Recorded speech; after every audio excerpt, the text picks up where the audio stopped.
The crack in the economy, how the diesel market became a chronology of the global energy shock. Flint West reporting, the diesel crack just hit $102 a barrel. Now, that number needs some explaining, because this isn't the price of oil. This is the price difference between diesel and the crude oil used to make it. Before the war, that difference was running somewhere around $30 to $40 a barrel. Today, $102. And that tells us something. The problem isn't just getting oil out of the ground anymore. The problem is turning that oil into the stuff the economy actually runs on and getting it where it needs to go. And for once, we've got a price chart that tells almost the entire story. Go back to February 28th, 2026. War breaks out between the United States and Israel on one side and Iran on the other. Traffic through the Strait of Hormuz collapses. Crude gets trapped. Refined products get trapped. Refineries lose access to particular feedstocks. Shipping routes are disrupted. And almost immediately, the diesel crack moves. $30, $40, then $60. Then suddenly we're knocking on $90 a barrel. At the same time, the IEA estimates global oil supply falls by roughly 10.1 million barrels per day in March alone. Now here's where this gets interesting. The economy doesn't stop. Why? Because we've got inventories. That's what inventories are for. You don't produce enough today? Fine. You pull yesterday's production out of storage. Problem solved. Except it isn't. Because inventories don't give you more energy. They give you time. And that clock starts ticking. By May, observed global petroleum inventories are being drawn down at an average rate of roughly 3.8 million barrels per day since the war began. May alone, an estimated 143 million barrels disappear from inventories. That's roughly 4.6 million barrels every single day. And while that's happening, Ukraine is hitting Russian refinery infrastructure. That's important. Russia doesn't just export crude, Russia exports diesel. So just as the world needs somebody else to make up the missing barrels, another major source of refined product starts disappearing. China cuts refinery runs. And America? America does exactly what the price signal tells it to do. U.S. refiners push utilization toward 95 to 97%. They're running hard. Because at these margins, the market is standing outside the refinery with a fistful of money screaming, "Make me diesel." And they're trying.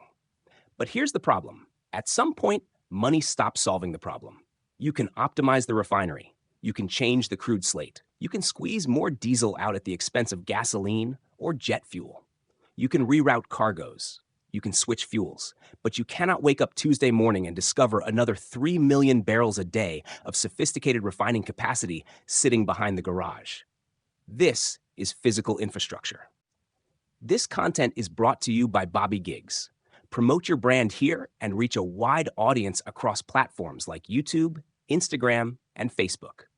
Follow the links in the description to get started. Then we get to June, and June is where this chart gets beautiful.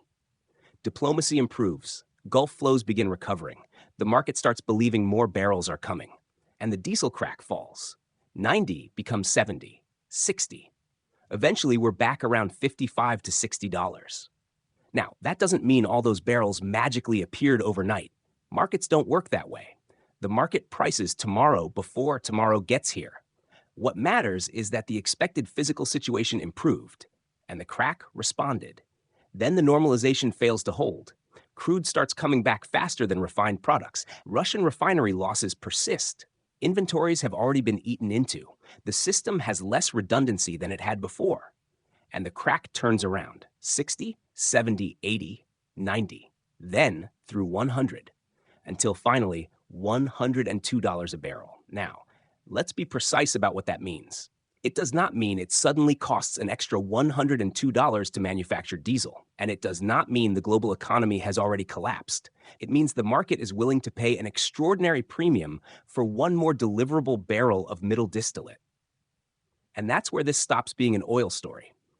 Because diesel isn't some discretionary luxury product. Diesel is trucking, diesel is agriculture, diesel is mining, diesel is construction, diesel is shipping, diesel is heavy machinery, diesel is freight, diesel is distribution.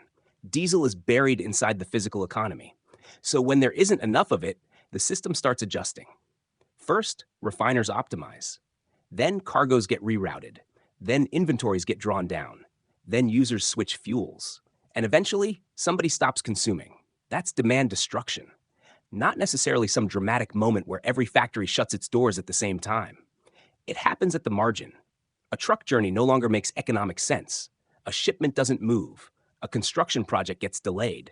An industrial process switches fuels. A business absorbs the cost until it can't. The IEA estimates second quarter end-user oil deliveries were running approximately 5 million barrels per day below the previous year, the sharpest contraction since the COVID-era shock. That doesn't mean diesel caused all of it. It doesn't mean recession is mathematically guaranteed. But it tells us something very important. Demand is already part of the adjustment mechanism. And that's what makes this chart so extraordinary. Normally, you look at a price chart and then spend 6 months arguing about what the hell caused it. Not this time. Look at the chart. War breaks out, the crack explodes, inventories start disappearing, the crack stays elevated, diplomacy improves, the crack falls, normalization fails, Russian refining gets hit, product supply tightens again, and the crack goes straight back up. $102. For once, the price chart isn't sitting beside the story. The price chart is almost telling the story. And that $102 diesel crack does not tell us the global economy has already broken. It tells us something more useful. It tells us how hard the price mechanism is working to stop it from breaking. Because this crack isn't just appearing in the diesel market anymore. It's appearing in the economy. Flint West signing off.